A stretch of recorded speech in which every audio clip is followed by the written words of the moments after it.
Suppose that you were looking at an extremely dark piece of sky. And when you looked up, you didn't see anything.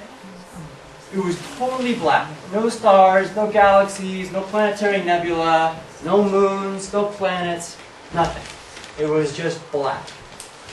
And I want you to imagine you're looking at a tiny, tiny, tiny piece of dark sky. About the size of a dime held 75 feet away. And we're going to approximate that with the tip of the felt markers that I gave you. So if you pop the cap off your marker and hold it up at arm's length, imagine the piece of sky that could fit just behind the very tip top of your felt marker. And that's still way too big. We're talking about the piece of the sky that could fit behind a dime 75 feet away. So the markers are just an approximation. So a tiny, tiny piece of sky.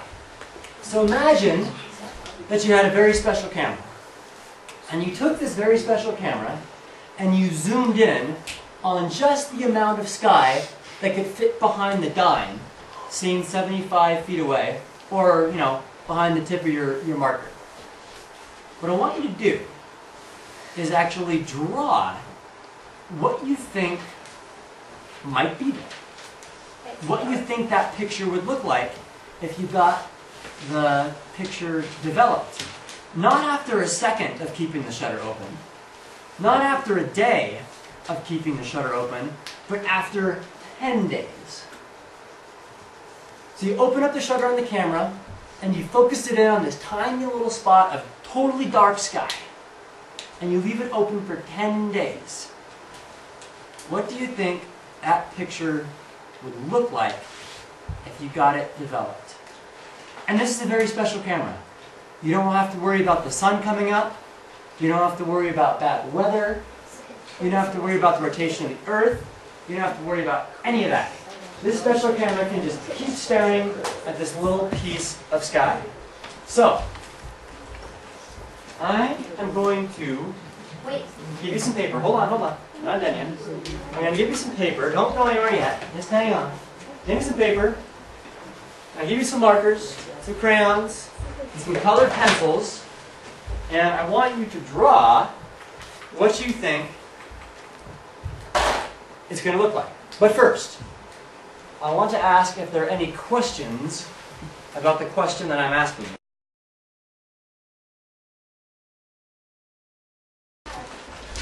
So,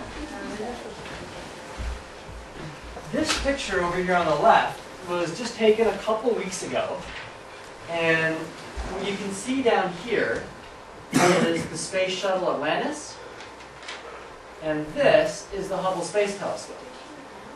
And to give you an idea how big it is, I want you to look at this little white dot right here. That's an astronaut's legs sticking out of part of the Hubble Space Telescope. That's small. So we're talking like, 10 or 15 feet wide and maybe 50 feet long. It's really big. Right? So that's all the Hubble Space Telescope.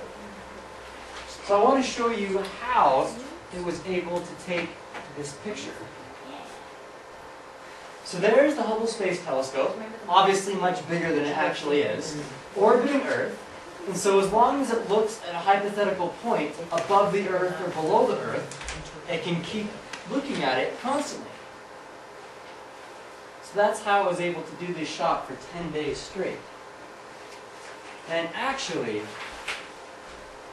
this 10-day stretch, it wasn't a continuous 10-day stretch. I think it was just over 100 different pictures taken individually that were kind of stacked up and added up together digitally. Now let me show you how it's zoomed in. Here we go. So it looked at a spot in the sky, just by this constellation, Big Dipper, and it just kept zooming in to a tiny little piece of the sky that looked pretty dark when you just looked at it. And I won't show you what it looked like yet. But when this picture was taken, it was the farthest that we had ever seen into the universe before. Nobody alive had ever seen so deep into the universe as this picture revealed.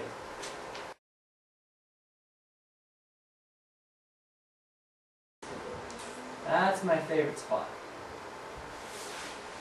So, what the heck are we looking at? Yeah. Supernova. Maybe. So you notice there's a difference between this point and all the other points, right? So supernova, so you recognize that as kind of star-like, because it's got those spokes. Yeah. It looks like a lot of galaxies. It's like a lot of galaxies, yeah. Maybe a shooting star. Maybe a shooting star. So Stars and asteroids. what you're seeing right here is a star, and the spokes are actually because it's just overexposed that part of the image. So it's not that it's exploding, but that's kind of what it looks like. So the spokes are actually just an overexposed piece of the image. So that star is the only object in that picture that's inside the Milky Way galaxy. So all the other ones. Okay? Everything else that you see is an entire separate galaxy.